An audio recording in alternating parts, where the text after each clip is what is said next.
strength of the American passport. We all know that the American passport is considered one of the best passports in the world, and I think it's really interesting. So let's look at this map and see some of the different countries that we can enter visa-free, or with an e-visa, which is sort of visa-free somehow, because a lot of the maps I'm seeing is visas are electronic visas, so it's much easier to do. I don't know. When I lived in Mexico, I was on a visa, but I don't remember very much about it. That was 10 years ago.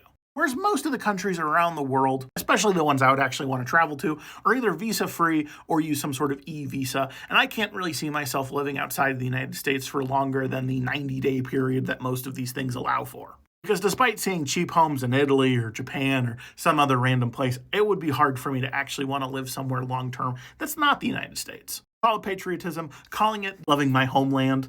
I just can't imagine living outside of it, but I would like to travel quite a bit more. Europe has this new thing that's not considered a visa, but you still have to fill it out beforehand. There's a whole bunch of annoying paperwork, which I don't know how that differs from a visa, except that it's not actually extending your stay in any way. I don't know enough about that, even though hopefully the plan is to be going out to Italy at some point in the next year or so. So stay tuned to that. However, I don't actually know what the requirements are that you have to do to fill out that paperwork.